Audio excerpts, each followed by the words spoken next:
E será que o arco final de Naruto é realmente ruim?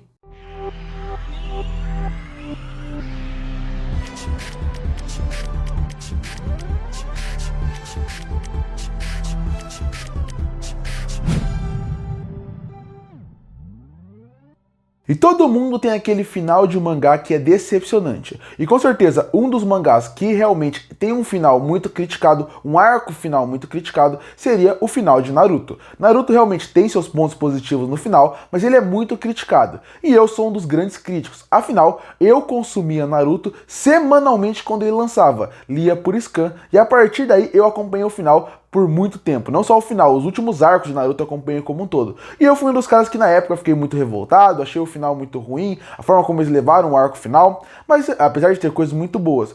E daí, agora que terminou My Hero Academia, e o final foi muito ruim também, o arco final não foi bom, eu fiquei pensando, será que o final de Naruto é realmente tão ruim? Ou na época eu já estava meio que desgastado com a obra e eu achei ele tão ruim assim? E eu resolvi nas últimas 2 semanas reler o arco final de Naruto, pelo menos os últimos os volumes como todo, né, o último arco, não o mangá inteiro, a partir do arco do Pain, para poder realmente seguir e ver se realmente era ruim. E agora relendo eu vou dar minha opinião se eu acho ou não o arco final de Naruto ruim. Mas primeiro, vamos falar um pouco sobre a sinopse, caso alguém tenha aqui caído de paraquedas e não saiba sobre o que é Naruto. A história principal de Naruto se foca em Naruto e seu desenvolvimento quanto a ninja, junto com seus amigos. Também se centra na interação entre este e a influência do ambiente em suas personalidades. Conforme transcorre a série, Naruto se relaciona com Sasuke Uchiha e Sakura Haruno, com quem forma seu time 7, juntamente com Kakashi Hatake, o seu sensei. Pra quem não sabe, Naruto terminou com 72 volumes e aqui no Brasil foi publicado pela Panini em 3 versões diferentes. Primeiro, Naruto foi lançado na sua versão normal. Depois, ele foi lançado na sua versão Pocket, que era uma versão que ela era bem menor em relação ao seu tamanho. Tinha o mesmo número de páginas, mas ele era menor no tamanho. Lembra muito mais da versão original que saiu no Japão. E depois lançou a versão Gold, que era muito parecida com a versão normal, só que ela vinha com alguns extras. Por exemplo, são 72 volumes do Naruto Gold, assim como o mangá normal. Nos 72 volumes vem algumas informações extras e todo volume vem com um pôster. Eu na minha coleção tenho a Gold, porque foi a que eu consegui comprar completo. Eu recomendo para quem gosta muito de Naruto e quer ter na sua coleção. Além disso, vale destacar que também Boruto foi lançado depois de Naruto, onde ele ganha os seus volumes até hoje e que tem o seu anime. Também vale destacar que saíram muitas novelas de Naruto, escritas pelo Kishimoto, que completam alguns pontos da obra, como por exemplo, o casamento do Naruto, um arco focado no Shikamaru, um arco focado na Sakura, um arco focado no Itachi. Então, para quem gosta de Naruto e quer ter esse universo completo, com certeza tem muita leitura pela frente, e sem contar alguns filmes que também são canônicos, como Naruto The Last, que realmente completa a história do Naruto. Vale lembrar, tudo que eu mencionei aqui está sendo publicado aqui no Brasil pela editora Panini. Então se você quer procurar, você consegue encontrar ou na loja oficial ou também em sebos para poder ter na sua coleção. E agora sim, vamos falar do arco final. Eu acho que a primeira coisa que eu tenho que falar do arco final é onde ele começa e onde ele termina. Porque muita gente não sabe onde começa o arco da guerra, porque ele realmente é muito extenso e se parar pra pensar, ele é o maior arco de Naruto. Bom, ele começa assim que termina o arco do Pain. Porque quando termina o arco do Pain e a vila está sendo destruída, alguns personagens da Vila da Nuvem acabam aparecendo e acabam cobrando Naruto, falando que eles querem caçar o Sasuke, porque no arco passado, o Sasuke tinha sido considerado a pessoa que matou o Killer Bee, porque até aquele momento eles acreditavam que o Killer Bee ainda estava morto. Então a partir daí, a Vila da Nuvem quer vingança com o Sasuke, e aí vai começar o arco a partir daí, porque vai ter uma grande reunião entre todos os Kages para poder decidir o que eles vão fazer com o Sasuke, e a partir daí começa o arco da guerra,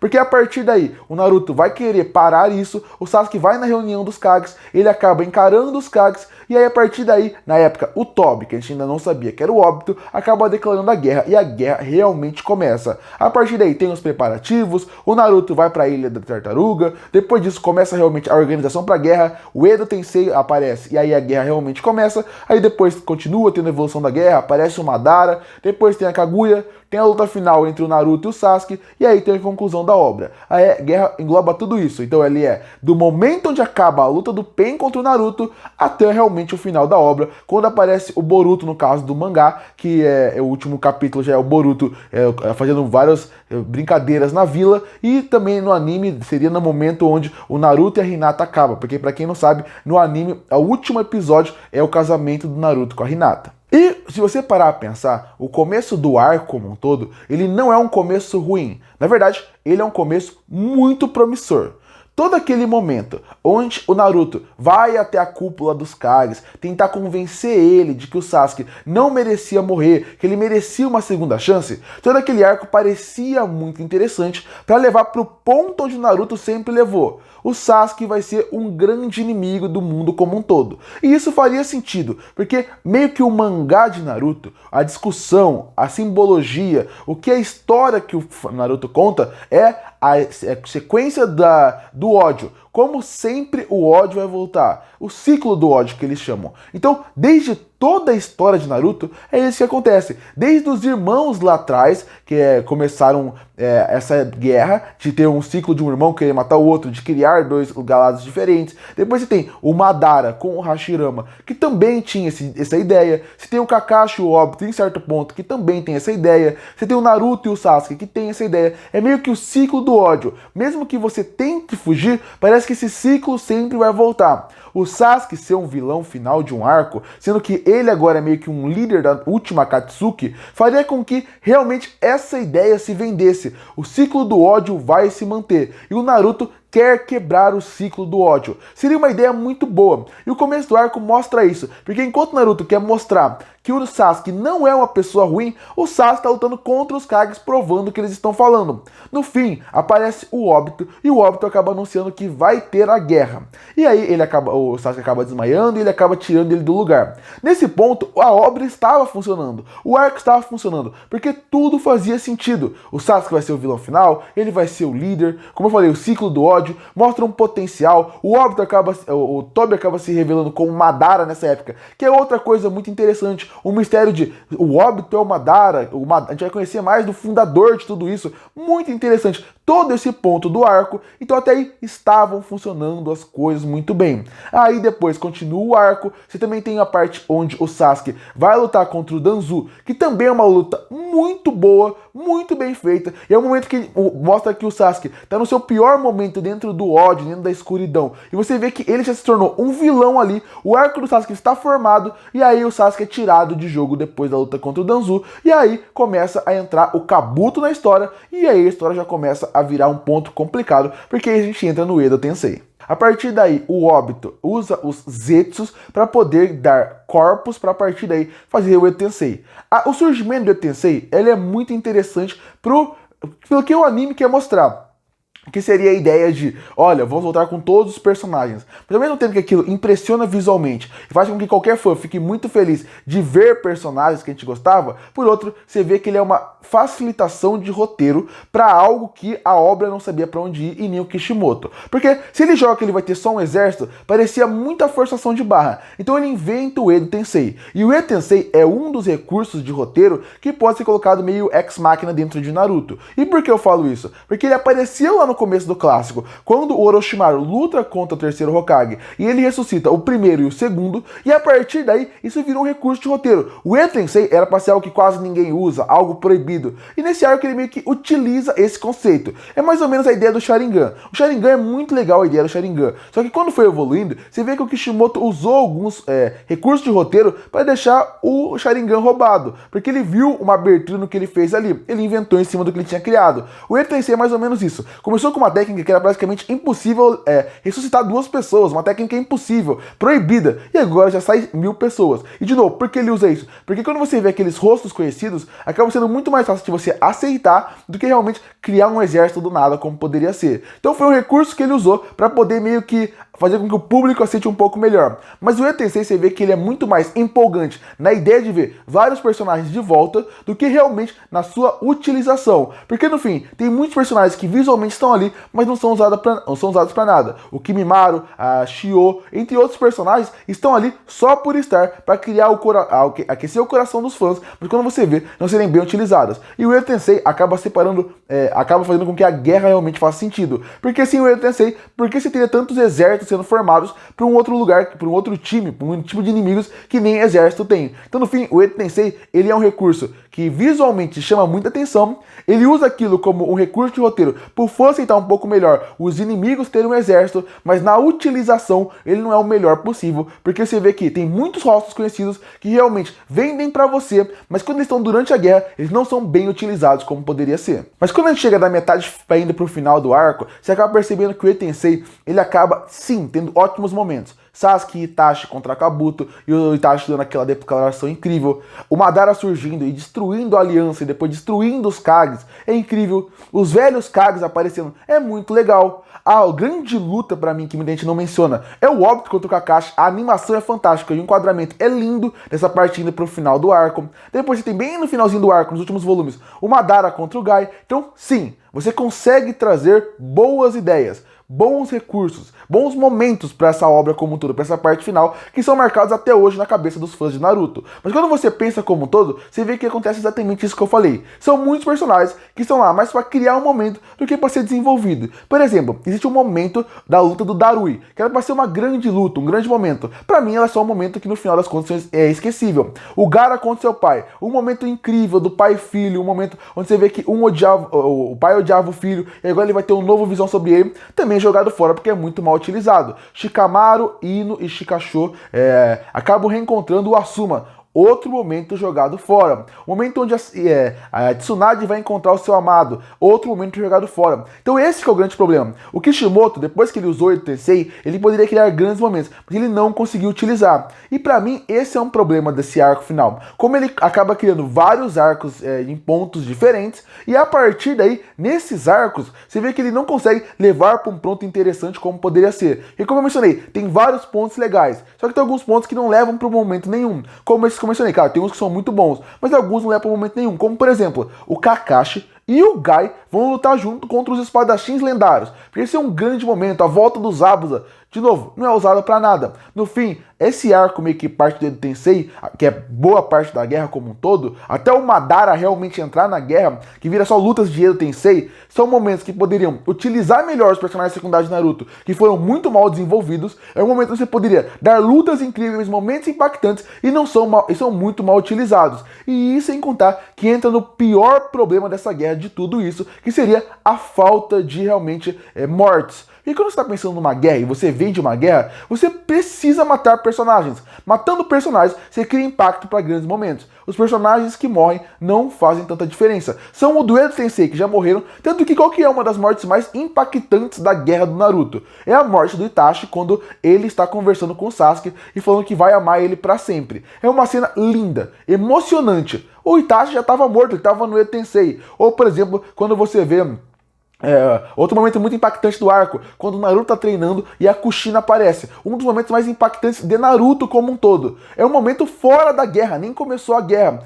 E por que isso acontece? Porque esses momentos são muito específicos. Porque, de novo, o Kishimoto não teve coragem de matar seus personagens. O único personagem que morre na guerra como um todo é o Neji. E é uma morte muito pouco impactante. É impactante pra obra porque motiva o Naruto a fazer com que todo mundo lute. Mas pro mangá, poderiam morrer muita gente. Também morre o pai do Shikamaru e o pai da Ino. Ninguém se importa com eles a ponto de chorar pela morte deles. Então eu acho que esse é outro ponto. Você promete uma guerra, coloca os piores ninjas do mundo naquela guerra em relação ao Edo Tensei para poder lutar contra eles, e mesmo assim ninguém morre. A falta de morte falta consequência. Então nesse ponto, esse grande momento do Edo Tensei, ele acaba ficar bom quando o Madara aparece. Porque a partir daí é um ponto onde a guerra tem um ponto realmente bom de virada. Porque nesse momento o Madara real aparece, então quem é o Tobi? E aí a gente descobre que o Tobi é o Obito. E a partir daí o arco tem algum dos seus grandes momentos. Porque um dos grandes momentos, o grande momento da guerra, se for ver, é até meio triste falar isso, mas seria o flashback do Obito. Aquele final, onde ele fica louco por ele ver o Kakashi matando a Rin, é tudo lindo, emocionante, bem feito. A animação é fantástica e o mangá é incrível. Aquele banho de sangue que mistura a chuva com o sangue das pessoas é lindo. Só que, de novo, é um flashback no meio da guerra do Obito. Então esse não pode ser o momento mais impactante da guerra. Aí você tem a parte do Madara e os Kages chegam na luta. Quando os Kages chegam na luta, você mostra como o Edo Tensei e tudo que eu mencionei até agora não serviu pra muita coisa. Porque com os Kages na luta, o Sasuke do lado do Naruto Naruto. E o Naruto na luta, pra que você vai precisar de Shikamaru, de Kiba, de Hinata, de Temari, de Kankuro? Você não vai precisar dessas pessoas. Então todos são jogados fora da guerra. E a partir daí vem a luta do Madara, e junto com o Obito, contra o Naruto, o Sasuke e os Kages. Ou seja, e o Kakashi em certo ponto. Ou seja, todo o resto é jogado fora, mostrando como ninguém teve uma utilidade até ali, e você tirou muito do impacto de tudo que poderia acontecer. Aí, como eu falei, melhora muito, é muito legal ver os personagens lutando, mas vira meio que essa repetição, até que chega num ponto onde realmente até que chega um ponto do Obito muda de lado e o Guy luta contra o Madara, que também é um excelente momento da obra. Depois disso aparece a Kaguya, e aí a gente chega no final terrível do arco. Porque até esse momento o mangá tinha tido seus momentos bons e ruins, bons e ruins. O flashback do Hashirama, interessante para conhecer mais sobre a vila. A parte do Guy contra o Madara é incrível, mas aí a Kaguya aparece. Quando a Kaguya aparece, ela é muito forçada. Porque aparece o sábio dos 7 caminhos. E a partir daí ele acaba até dando poder pro Naruto e pro Sasuke, que visualmente deixa eles interessantes. Mas o problema é, a Kaguya não foi trabalhada para aparecer até aqui. Se no começo do Naruto, ou do começo do Naruto Shippuden, mencionasse que existia o começo do chakra, tudo bem ela aparecer. Certo ponto, pelo menos, ela seria trabalhada. Aqui ela não é. A Kaguya é um grande problema da obra. Ela aparece no final e ela tira o vilão final, que é o Madara. O Madara, sim, foi trabalhado desde o começo pra gente saber quem ele é. O Madara tem uma ligação com toda a história do universo de Naruto. Ele é um ótimo vilão final. A Kaguya não. A Kaguya não é interessante nos poderes, não é interessante visualmente, e não é interessante como ela trabalha. Ela aparece no final, não faz sentido, e ela é simplesmente a saída de jogo. Com um final até muito triste. Então a partir daí, além de ser um arco que já tinha muitos problemas, a vilã final é uma grande decepção e o arco termina muito mal. Só que o que acaba salvando é que depois da Kaguya, se ainda tem Naruto vs Sasuke. Uma luta simplesmente linda, muito bem feita e muito bem animada. Mas eu tenho um porém sobre ela também. Porque ela é uma luta muito bem animada, muito bem feita, muito fluida, muito emocionante. Tanto no anime, que é linda a animação, como no mangá, que o enquadramento é fantástico e emocionante, com um final muito bonito, mas a motivação para eles irem lutar eu acho um pouquinho fraco. Por que eu falo isso? Porque o Sasuke, se ele lutasse contra o Naruto no começo do arco e depois eles virassem amigos, faria mais sentido do que depois de tudo, todo mundo morrendo, o Sasuke falar, quer lutar com você. Não faz tanto sentido assim. Então assim, a luta é muito legal, ela acaba compensando a desculpa boa pra eles chegarem até lá, mas mesmo assim, a luta é incrível, e aí o mangá se encerra realmente com o Sasuke indo conhecer o mundo, o Naruto no final vai se tornar o Hokage, e termina com o Boruto aparecendo. Mas depois de tudo isso que eu falei, com os pontos bons e os pontos ruins, no fim das contas, o arco final e o final de Naruto é bom ou é ruim? Bom, relendo hoje em dia, e não lendo semanalmente como eu lia antes, e lendo de uma vez só, afinal, agora que eu tenho um mangá na coleção, dá pra fazer isso, eu já tinha feito isso antes, um tempo atrás, mas agora dá pra fazer de vez, eu acredito que o mangá continua com um final ruim, continua com um arco como um todo, final ruim abaixo da média. Eu acho que relendo melhora alguns pontos, você acaba até curtindo alguma coisa a mais, sabendo o que vai acontecer e não tendo aquela raiva semanal de decepção do que tá acontecendo. Mas quando você pensa na obra como um todo, ele continua um arco final fraco e um final que não é o mais legal do mundo. E por que isso acontece, na minha opinião? Porque o arco final de Naruto, ele não vive de uma história super interessante. Ele não vive de uma grande coerência que você vai vendo, vai curtindo a história das revelações. Não, ele é um arco que ele vive de melhores momentos. Se você não ler o arco final e pegar só os melhores momentos, parece ser o melhor arco da história. Afinal, a parte onde o Sasuke luta contra o Danzo é uma luta incrível. Quando você passa mais pra frente e você vê o Naruto com a Kushina, é um momento muito emocionante do arco. Sasuke e Itachi é um momento incrível. Obito contra Kakashi, momento fantástico. Guy contra Madara, incrível. Madara contra a Aliança Shinobi, incrível de se ver. Os Hokages voltando, também é muito bom. Sasuke contra Naruto no final, a grande luta do mangá como um todo. Se você pega os melhores momentos separadamente, você consegue encontrar vários melhores momentos. Você vai falar, esse arco é incrível. Porque quando você pega o arco como um todo, você vê a quantidade de volume, você vê que ele não é tão bom. Você vê que ele não foi tão bem pensado, nem tão bem feito assim. De novo, não é o pior arco do mundo. Eu acho que se a maioria das pessoas que não gosta reler, vai perceber que ele não é tão ruim. E quem gostou, se reler menos empolgação, vai perceber que o arco não é tão bom. Pra mim, o arco não é bom, mas ele não é terrível como eu achava antes. Mas, de novo, ele é um arco que ele vive de melhores momentos. Os melhores momentos específicos fazem com que o arco pareça o melhor do mundo. Mas quando você lê o arco como um todo, você vê que ele tem muito mais problemas, e muito mais problemas narrativos, problemas de utilização de personagem, falta de consequência, do que realmente é um arco bom. De novo, é muito legal você pegar momentos específicos para reler ou reassistir, mas quando você pega o arco como um todo, você vê que ele é fraco. Curte e fortalecer o canal, se inscreve para não perder os próximos vídeos. E aí, o que acha do arco final de Naruto? Você gosta ou não? Comenta aqui embaixo. Eu volto no próximo vídeo.